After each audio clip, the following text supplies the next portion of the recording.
آج کے اجتماع کو ایک موقع کے طور پہ لے رہے ہیں۔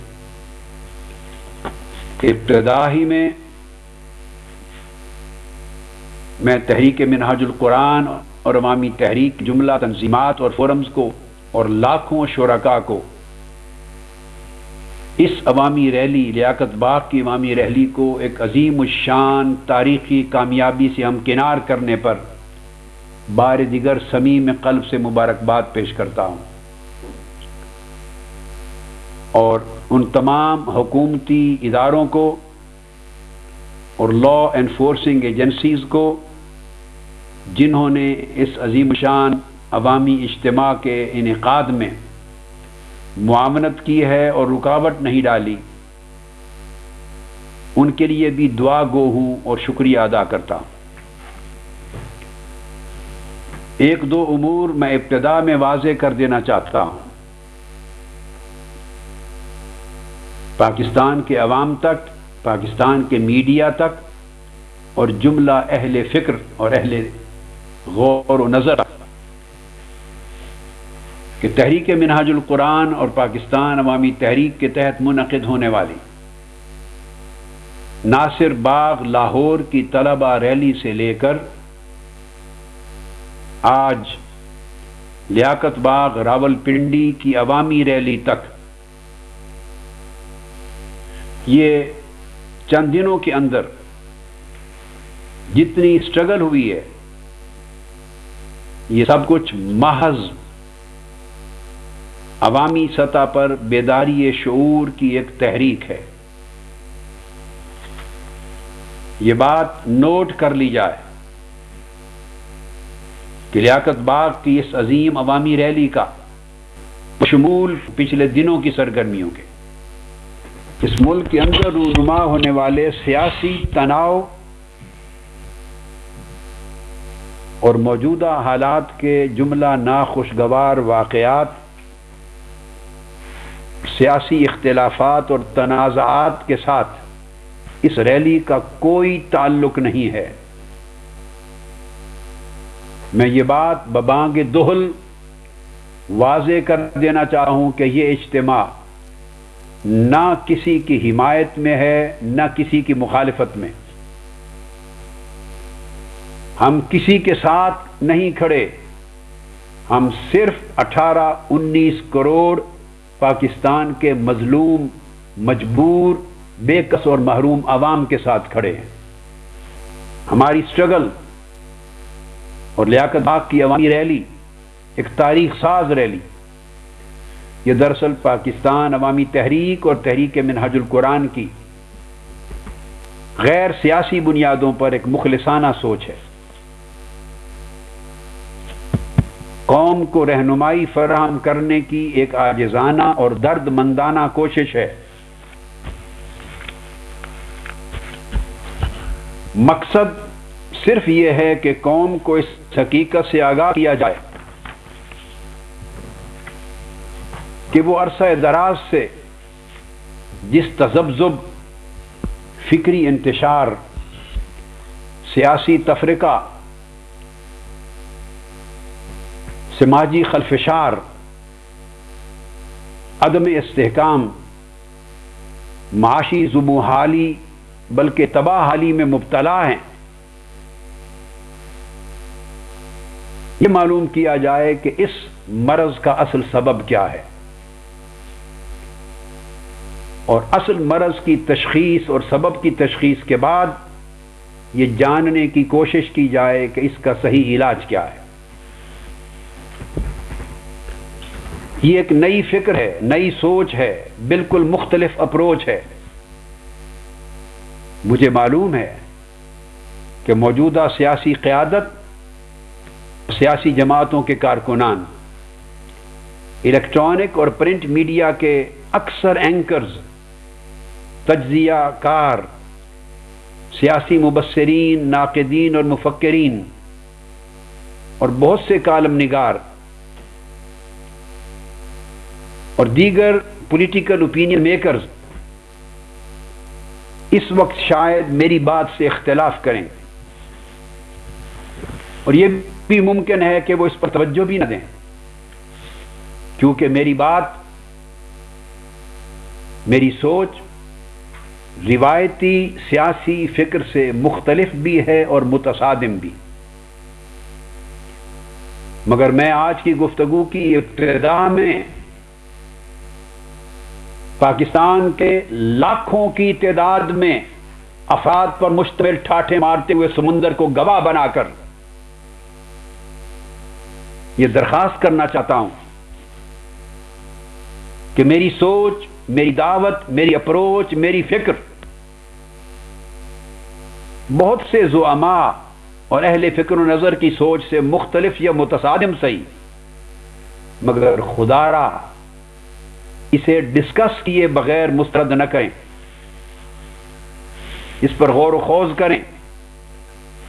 مجھے معلوم ہے کہ وہ سارے احباب ہر حال میں اس ایگزسٹنگ سسٹم اور موجودہ سیاسی عمل کے برقرار رکھنے کے حق میں ہیں، اور ان کا ویو پوائنٹ یہ ہے کہ تبدیلی اسی نظام کے ذریعے اور اس نظام کے اندر ہی رہتے لائی جائے۔ یہی وجہ ہے کہ ٹی وی پروگرامز میں، اخبارات میں، اداریوں میں، آرٹیکلز میں، ڈسکشنز میں، تجزیوں میں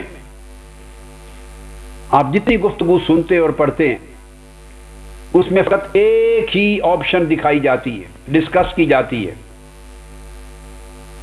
کہ اسی نظام، اسی سیاسی عمل اور اسی نام نہاد جمہوری سسٹم کے اندر رہ کے ہوئے یا اس پارٹی کو اپنا لیں یا اس پارٹی کو اپنا لیں یا اس پارٹی کو اپنا لیں، اس لیڈر کو لے لیں، اس لیڈر کو لے لیں، اس لیڈر کو لے لیں۔ صرف یہی بحث آپ سنتے ہیں صبح و شام کہ کون سا لیڈر بہتر ڈیلیور کر سکتا ہے، کون سی پارٹی بہتر پرفارم کر سکتی ہے، مگر ابھی تک سوچ کا یہ دوسرا دروازہ جو میں کھول رہا ہوں قومی سطح پر ڈسکشن کے لیے اوپن نہیں ہوا۔ میں آج دلائل کے ساتھ یہ فکر قوم تک اور اہل فکر و نظر تک پہنچانا چاہتا ہوں، اور میری سٹیٹمنٹ ہے، بگننگ میں سٹیٹمنٹ ہے کہ اگر سسٹم جسے آپ سیاسی عمل کہہ رہے ہیں، جمہوریت کا نام دے رہے ہیں، جو چاہیں کہہ لیں، یہ سسٹم اور نظام انتخاب اگر یہی رہا تو کوئی پارٹی بھی اور کوئی لیڈر بھی ڈیلیور نہیں کر سکتا، نہ پرانی پارٹیز اور پرانے لیڈرز، نہ کوئی ایمرج ہونے والی نئی پارٹی اور نئی لیڈر۔ جو شخص اور جو پارٹی اور جو لوگ اس سسٹم کا حصہ بنیں گے، یہ سسٹم انہیں کھا جائے گا، برباد کر دے گا، ان کی تبدیلی سٹیٹس کو کی زنجیروں میں جکڑی جائے گی اور قوم بالآخر مایوس ہوگی۔ میری سٹیٹمنٹ آپ ریکارڈ پہ لکھ لیں، اگر قوم نے اسی نظام سیاست، نظام جمہوریت، اسی نام نہاد جمہوریت اور اسی پروسیس کو اڈاپٹ کیا اور انتخابات میں گئے ایک نئے طریقے سے تبدیلی کی امید کے ساتھ، تو جو پارلیمنٹ بنے گی اس پارلیمنٹ کے ماتھے پر تبدیلی نہیں، پھر مایوسی، مایوسی اور مایوسی کا لفظ لکھا نظر آئے گا۔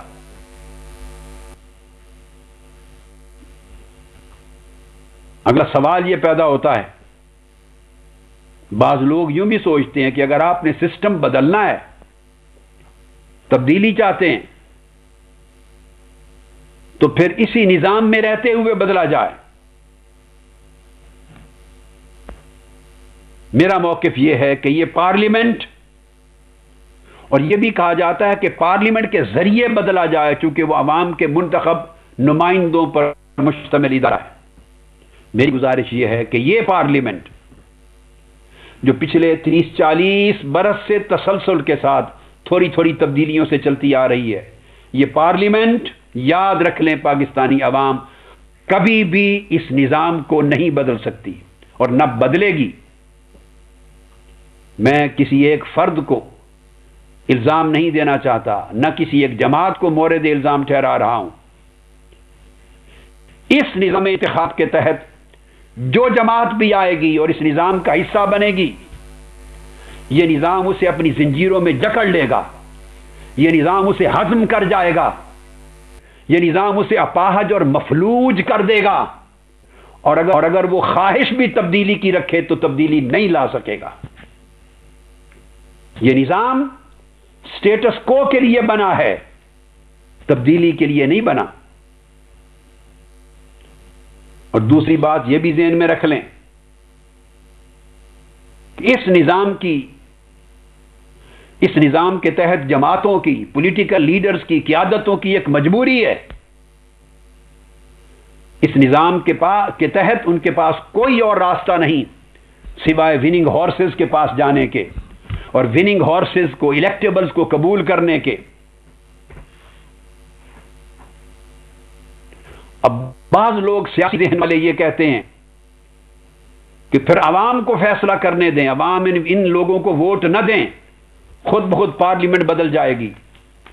میں بتانا چاہتا ہوں کہ اس نظام کے تحت عوام کے پاس کسی کو ووٹ دینے اور نہ دینے کا کامل اختیار ہی نہیں ہے، انہیں پارلیمنٹ اور مینڈیٹ کو بدلنے کا اختیار ہی نہیں ہے، ان کے پاس یہ آپشن ہی نہیں کہ وہ انہیں مسترد کر کے نئے لوگوں کو لے آئیں۔ یہ میرا سٹیٹمنٹ ہے، آپ دیکھیں گے انشاءاللہ تعالیٰ کہ آگے چل کے میں اسے اسٹیبلش کروں گا۔ اگر اس قوم کے پاس real freedom of expression of will ہوتی، ان کے پاس ریئل اتھارٹی فار چینج ہوتی، تو سال ہا سال سے یہی سیم یا سملر پارلیمنٹس مارز وجود میں نہ آتی۔ سوچنا یہ ہے، ہم جس نظام کو جمہوریت سمجھے ہوئے، کیا یہ حقیقت میں جمہوریت ہے بھی یا نہیں؟ بعض لوگ یوں بھی سوچ سکتے ہیں کہ یہ نظام بدلنے کی باتیں شاید جمہوریت کے خلاف ایک سازش ہیں۔ خدا را میری ایمانداری اور دیانتداری پر ایک ہلکی سی گرد بھی شک کی نہ لائیے، میں کسی اور کی بات نہیں کرتا، میں نے بتایا میں کسی بلاک کے ساتھ نہیں کھڑا ہوں، کسی کی خواہش اور ایما پر یہ بات نہیں کر رہا ہوں۔ رب ذوالجلال میری امانت پر، دیانت پر، اخلاص پر اور میری سچائی پر گواہ ہے، اور اللہ سے بڑا گواہ کوئی نہیں۔ میں پیغمبرانہ سنت ادا کر رہا ہوں، قوم کی اس ڈوبتی ہوئی کشتی کو گرداب سے نکال کر اس سمندر کے کنارے پر پہنچانا چاہتا ہوں، اس طوفان سے نکال کر منزل مقصود تک پہنچانا چاہتا ہوں۔ اور 60 سال سے جو کھیل کھیلا جا رہا ہے اس قوم کی تقدیر کے ساتھ، جس نے اس قوم کے کروڑوں معصوم لوگوں اور بچوں کے چہروں سے خوشیاں چھین لی ہیں، ان کی آنکھوں سے سکون کی نیند چھین لی ہے، ان سے روٹی کا نوالہ چھین لیا ہے، ان سے ستھرا پانی چھین لیا ہے، ان سے عزت اور آبرو کی زندگی چھین لی ہے، انہیں جینے کا حق ان سے چھین لیا ہے، ان سے بجلی، پانی، سوئی گیس اور تمام بنیادی ضرورتیں چھین لی ہیں، ان سے عزت نفس چھین لی ہے، ان سے آزادی فکر چھین لی ہے، ان سے سوچ کی صلاحیت چھین لی ہے، انہیں اپنے نمائندوں کو بدلنے کا اختیار چھین لیا ہے۔ جس نظام نے اس قوم کو مفلوج بنا دیا، اپاہج بنا دیا، غلام بنا دیا، اور بنی اسرائیل کی بھیڑ بکریوں کی طرح جدھر چاہا ہاکتے چلے جا رہے، میں اس قوم کو غفلت کی نیند سے، بے شعوری کی نیند سے، بے خبری کی نیند سے جگا کر پیغام دینا چاہ رہا ہوں کہ خدا کے لیے اگر اس ملک کے مقدر کو، اپنے مقدر کو، اپنی نسلوں کے مقدر کو بدلنا چاہتے ہو، اس ملک کی خود مختاری کو، سالمیت کو، اس ملک میں جمہوریت کو، قومی اور آئینی اداروں کو محفوظ کرنا چاہتے ہو، اس ملک کو ترقی یافتہ اقوام کی صف میں شامل کرنا چاہتے ہو، اس ملک کو اقتصادی استحکام دینا چاہتے ہو، اداروں کو مضبوط دیکھنا چاہتے ہو، لوگوں کے چہروں پر مسکراہٹیں چاہتے ہو، تو وہ ایک حقیقی تبدیلی کے بغیر ممکن نہیں۔ وہ حقیقی تبدیلی اس موجودہ نظام انتخاب کے ذریعے ناممکن ہے، ناممکن ہے، ناممکن ہے۔ یہ موجودہ نظام اس جمہوریت کی کشتی کو، میں اس ملک کی جمہوریت کو بچانا چاہتا ہوں، مگر موجودہ نظام اس کشتی کو ڈبو تو سکتا ہے، کنارے نہیں لگا سکتا۔ یہی وجہ ہے کہ ہر سیاسی اور جمہوری دور کے نتائج ایک جیسے رہے. سیاسی جماعتوں میں بالآخر جمہوری دور میں بھی وہ دور جنگ پر ختم ہوتا ہے. جیسے ابھی آپ دیکھ رہے ہیں ہر دور کے آخری دنوں میں قومی اور آئینی اداروں کے درمیان جنگ ہونے لگ جاتی، ایک دوسرے پر الزام تراشی ہوتی ہے، الزام تراشی ہوتی اور ایک جیسا اینڈ ہوتا ہے، دنگا فساد ہوتا ہے. سپریم کورٹ جمہوری اداروں میں کبھی دو ٹکڑوں میں ٹوٹتی ہے، کبھی سپریم کورٹ کو قید کر دیا جاتا ہے، کبھی سپریم کورٹ کو فریق جنگ قرار دے دیا جاتا ہے. سپریم کورٹ کو کبھی فریق جنگ بنتا ہے، کبھی سازش کا الزام لگتا ہے، کوئی سازشی بنتا ہے سیاسی طور پر، کوئی سیاسی شہید بنتا ہے. اسی کے نتیجے میں فوج پھر اقتدار پر براجمان ہوتی ہے اور قوم کا ایک مسئلہ حل نہیں ہوتا. اور جب ناکام ہوتی ہیں سیاسی جمہوری حکومتیں تو کہا جاتا ہے کہ جمہوریت کو کام نہیں کرنے دیا جاتا. مسئلہ یہ نہیں ہے کہ کوئی کام کرنے دیتا ہے یا نہیں، مسئلہ فقط یہ ہے کہ یہ نظام جسے آپ جمہوریت کہہ رہے ہیں، تبدیلی کی آرزو رکھنے والوں، اس ملک کے کروڑوں غریب عوام کے چہروں پر مسکراہٹ دیکھنے کی خواہش کرنے والوں، خدا کی قسم یہ نظام تبدیلی کے لیے بنایا ہی نہیں گیا. یہ نظام صرف سٹیٹس کو کے لیے ہے. یہ نظام اشرافیہ کی جمہوریت ہے. یہ نظام 19 کروڑ عوام کی جمہوریت نہیں. یہ نظام غریبوں کی جمہوریت نہیں. یہ نظام مزدوروں اور کسانوں کی جمہوریت نہیں. یہ نظام پڑھے لکھے جوانوں کی جمہوریت نہیں. یہ نظام P H Ds, doctors, engineers, economist, journalist, lawyers کی جمہوریت نہیں. یہ نظام ایک مخصوص اشرافیہ کے اقتدار تک پہنچانے کا ایک ڈیوائس ہے. اس نظام کی ساخت میں، اس موجودہ نظام میں، انتخاب کے سٹرکچر میں، اس کے اصول و ضوابط میں، اس کے رولز آف بزنس میں تبدیلی کی گنجائش ہی نہیں ہے. تو جب تک آپ اس نظام کو بدلنے کے لیے اس سے باہر نکل کر اس نظام سے جنگ نہیں کرتے اور پرامن جمہوری بغاوت اس نظام کے خلاف نہیں کرتے، تبدیلی نہیں آئے گی.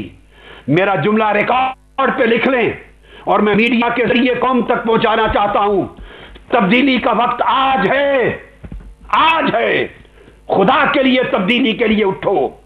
اور تبدیلی سے میری مراد حکومت کی تبدیلی نہیں کہ آج پیپلز پارٹی کی حکومت ہے، کل مسلم لیگ کی آ جائے، فلاں کی حکومت آ جائے اور پھر پی ٹی آئی کی آ جائے، عوامی اے این پی کی آ جائے یا ایم کیو ایم کی آ جائے. میری جنگ ان جماعتوں سے نہیں، ان جماعتوں کے لیڈروں سے نہیں. میرا اشارہ اس نظام کی طرف ہے جس نظام نے سیاسی جماعتوں کو بھی جکڑ رکھا ہے. وہ وننگ ہارسز کے بغیر چل نہیں سکتی. وہ کسی شریف متوسط طبقے کے سفید پوش پڑھے لکھے آدمی کو ٹکٹ دے نہیں سکتی. اگر دیں تو نظام انہیں صفحہ 80 سے مٹا دے گا. اگر آج آپ نے چینج نہ کی تو یاد رکھ لو کہ ایک ٹائم آ سکتا ہے، ایک وقت جب nothing would left to change, پھر تبدیلی کے لیے کچھ نہیں بچے گا. This is the proper time to stand up for change. یہ وقت ہے چینج کے لیے اٹھنے کا. نتیجہ یہ ہوتا ہے کہ جب ہم سیاسی طور پہ ناکام ہوتے ہیں پھر فوجی حکومت قبضہ کرتی ہے. میں کسی مارشل لا کے حق میں نہیں ہوں، میں فوجیوں کا اقتدار سنبھالنے کے حق میں نہیں ہوں، مسترد کرتا ہوں اسے. فوج کو اپنا کام کرنا ہے، حکومت چلانے والے ایک الگ طبقہ ہے. مگر ہوتا یہ ہے کہ نہ فوجی دور اقتدار میں وعدے پورے ہوتے ہیں، نہ سیاسی دور اقتدار میں ادارے تباہ ہوتے ہیں. اور 60 سال سے ایک طویل دل خراش منظر ہے جو قوم دیکھتی چلی آ رہی ہے. قوم مسائل اور دکھوں کے جہنم میں جلتی چلی آ رہی ہے اور اس کا شعلہ بجھتا نظر نہیں آتا. قوم اہل فکر و نظر اس پورے عالمیہ پر غور کرے، پورے عالمیہ پر غور کرے کہ اس کا اصل سبب کیا ہے. آپ مسلسل دیکھتے ہیں فوجی دور کو بھی اور سیاسی دور کو بھی، نہ مہنگائی کا مسئلہ حل ہوا، نہ بے روزگاری کا ہوتا ہے، نہ بجلی کا مسئلہ حل ہوا، نہ گیس کی لوڈ شیڈنگ کا حل ہوا، نہ غربت کا مسئلہ حل ہوا، نہ بے روزگاری کا ہوا، نہ جان و مال کے تحفظ کا حل ہوا، نہ مستقبل مایوسی سے نکلا، نہ انصاف کی فراہمی ہوئی، نہ علاج اور صحت کی سہولتیں ملی، نہ لوگوں کو تعلیم ملی، نہ دہشت گردی ختم ہوئی، نہ بد امنی ختم ہوئی، نہ انتہا پسندی ختم ہوئی، نہ سیاسی انتشار ختم ہوا، نہ قومی ادارے مضبوط و مستحکم ہوئے، نہ کرپشن ختم ہوئی، بدعنوانی ختم نہ ہوئی، نہ قومی غیرت، سالمیت اور خود مختاری کا تحفظ ہوا۔ مجھے بتائیے جمہوریت کس لیے آتی ہے؟ اس قوم کے 19 کروڑ لوگوں کا حق کیا ہے؟ کیا ملا ہے انہیں؟ اور بجائے اس کے کہ ان کے مسائل کو ایڈریس کیا جائے، سیاسی جماعتیں گتھم گتھا ہو جاتی ہیں، آئینی ادارے گتھم گتھا ہو جاتے ہیں، ایک نئی جنگ چھڑ جاتی ہے، پوری قوم کو اس میں الجھا کے رکھ دیا جاتا ہے تاکہ نئے الیکشن کا ایک منظر تیار کیا جا سکے اور لوگ 5 سال کے جہنم کو یکسر بھول جائیں۔ لوگوں، اگر یہی نظام رہا، یہی کرپٹ مونوپولسٹک الیکٹورل سسٹم رہا، تو یہ ہر ایکشن کا ری پلے ہوگا اور مسئلہ کبھی حل نہیں ہوگا۔ میں آج اس مسئلے کا حل بتانا چاہتا ہوں۔ میری درخواست ہے کہ سیاسی کارکنان، میڈیا کے ارکان اور اہل فکر و نظر اور عوام میری گزارشات کو غور سے سنیں، اختلاف کریں یا اتفاق، مگر سنیں، اس پر بحث و تمیز کریں، اس پر ڈائیلاگ کریں، اس پر ٹی وی چینلز پہ اور اخبارات میں ڈیبیٹ کریں قوم کے سامنے، تاکہ سوچ کا اور اپروچ کا ایک نیا افق بھی آ سکے، ایک نیا دروازہ بھی کھول سکے کہ کہیں اس نظام سے نکل کر ہم ایک سٹاپ لیں، ایک بریک کریں، just for restoration of true democracy, just for restoration of true democracy, just for restoration of true democracy, تاکہ ٹریک سے اتری ہوئی گاڑی کو پھر صحیح چلایا جا سکے۔ اس طریقے سے اس پر غور کریں۔ وجہ یہ ہے کہ 60 سال گزرنے کے بعد بھی ہمارا معاشرہ آج تک نہ جمہوری بن سکا، نہ اسلامی بن سکا، اور اب تو انسانی بھی نہیں رہا۔ میں پھر کہہ رہا ہوں، ہمارا معاشرہ آج قیام پاکستان کے 60 برس کے بعد نہ جمہوری ہے، نہ اسلامی ہے، اور خفا نہ ہوئیے گا، حقیقت یہ ہے کہ انسانی معاشرے سے بھی ہم دور جا چکے ہیں۔ پاکستان کی قوم نہیں رہی، ایک بے سمت اور بے مقصد ہجوم بن گیا ہے، ہم بکھر گئے ہیں۔ یہ قوم نہیں رہی، یہ معاشرہ اسلامی معاشرہ نہیں رہا، یہ جمہوریت حقیقی جمہوریت نہیں رہی۔ اور واقعہ یہ ہے کہ ہمارا معاشرہ اس وقت نہ جمہوری ہے، نہ اسلامی ہے، اور ہمارا ملک نہ ترقی یافتہ ہے، نہ ترقی پذیر، ہم زوال پذیر ہیں۔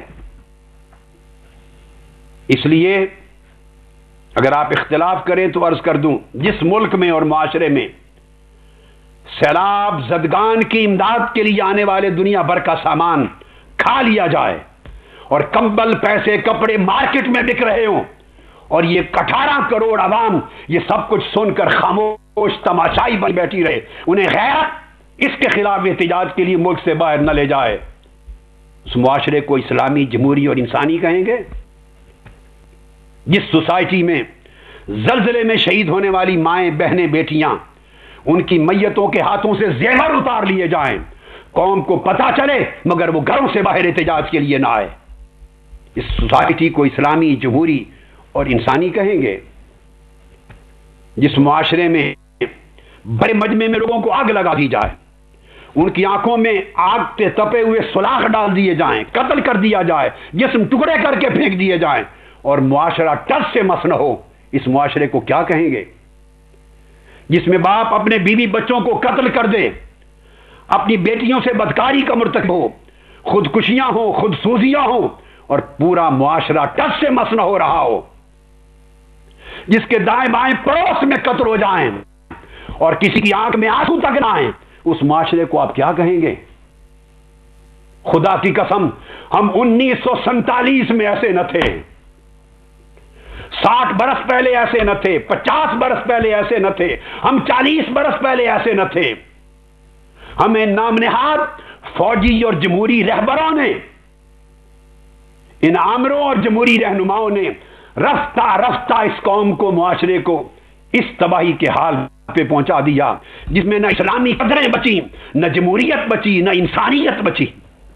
ہمیں دیکھنا یہ ہے کہ ہمیں تبدیلی کیسے واقع ہو۔ میں کل رات سن رہا تھا، کل ہی پاکستان کے ایک بڑے ٹی وی چینل پہ کوئی صاحب کوئی اور جلسوں کا ذکر کرتے ہوئے جو آج ہو رہے ہیں مختلف جگہوں پر، اس میں ہمارا بھی ذکر کر دیا اور کہا کہ لگتا ہے کہ کوئی اسٹیبلشمنٹ کا اشارہ ہے۔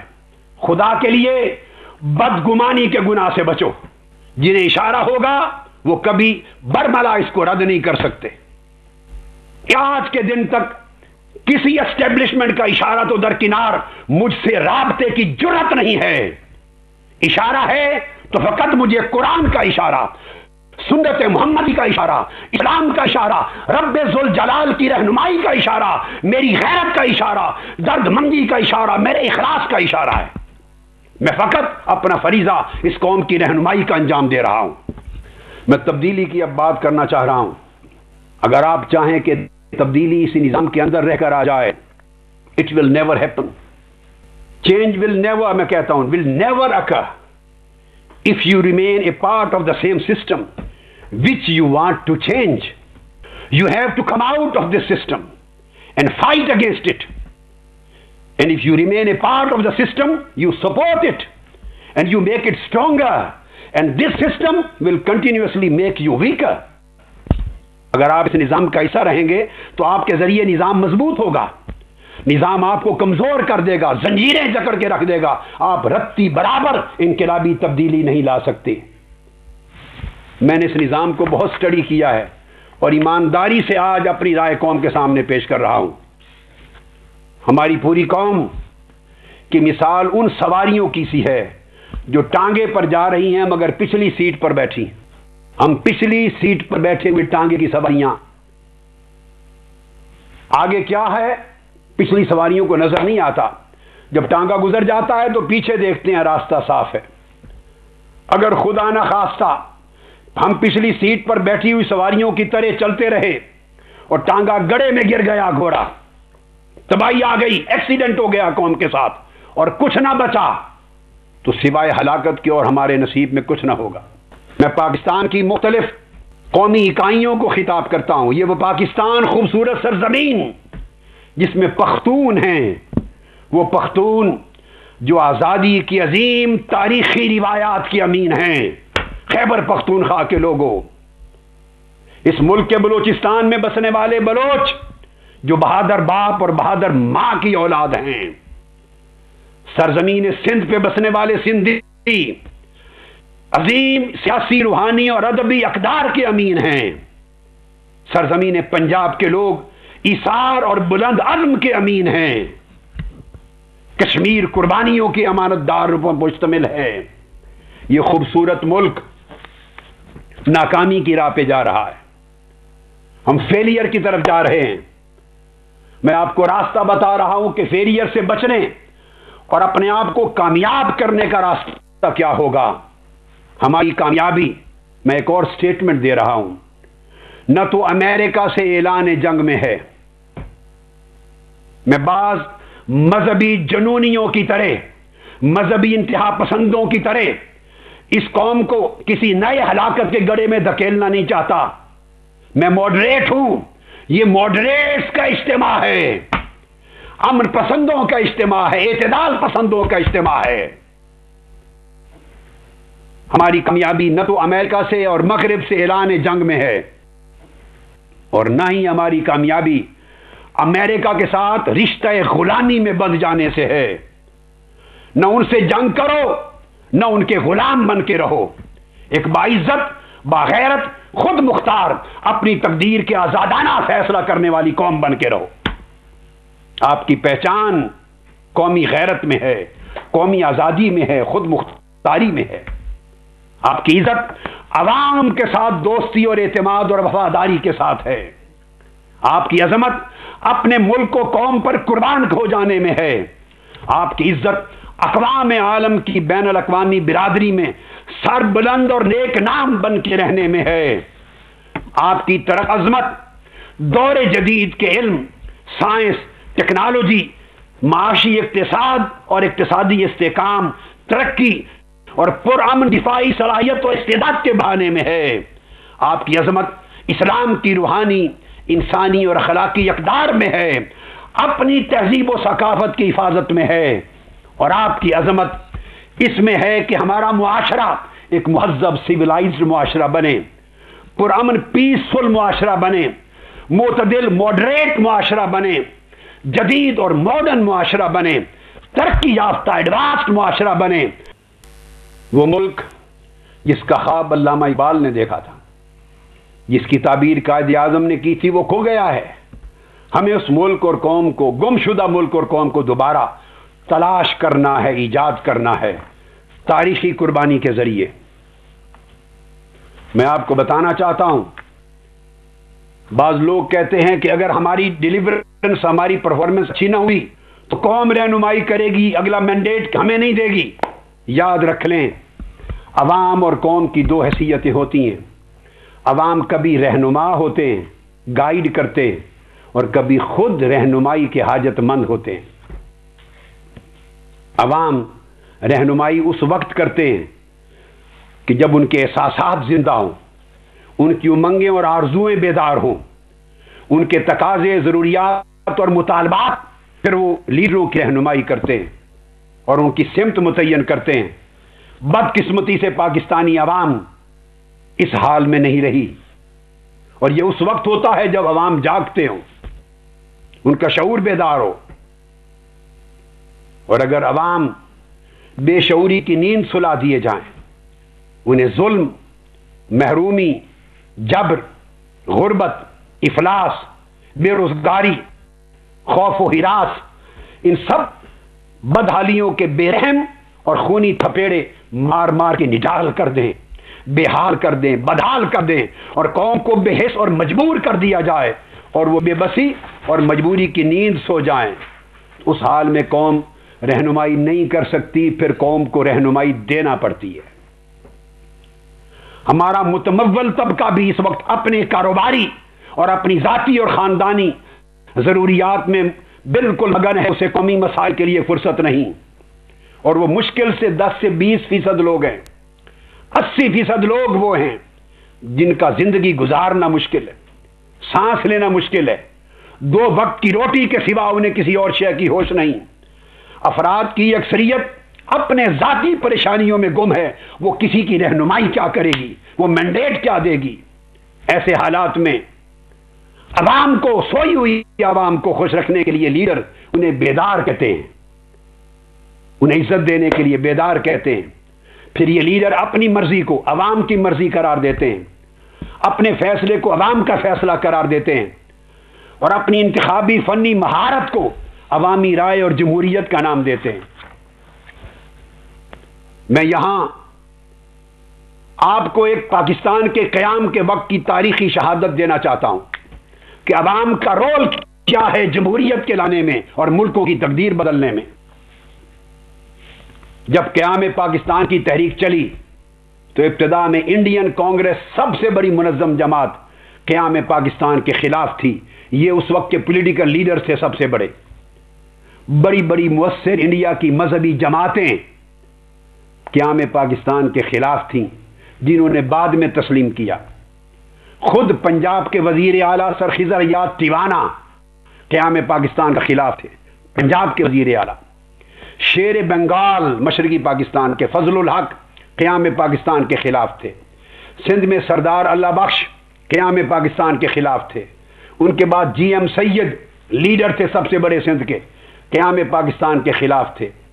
اس وقت صوبہ سرحد آج کا خیبر پختونخوا کے خان عبد الغفار خان قیام پاکستان کے خلاف تھے۔ ان سب نے قیام کے بعد پاکستان کو دل و جان سے تسلیم کیا، مگر میں تحریک کی بات کر رہا ہوں before creation of Pakistan. Balochistan کے بڑے بڑے مؤثر لیڈر اور سردار قیام پاکستان کے خلاف تھے۔ جموں کشمیر کے لیڈر شیخ عبداللہ قیام پاکستان کے خلاف تھے۔ اب سوال یہ ہے، یہ تھی اس وقت کی انڈیا کی لیڈرشپ، وہ پاکستان نہیں چاہتے تھے، مگر اس کے باوجود اس سیاسی قیادت کا رخ اور تھا، اور قائد اعظم کی قیادت میں پاکستان بنا۔ کیسے بنا؟ ان تمام سیاسی قیادتوں کے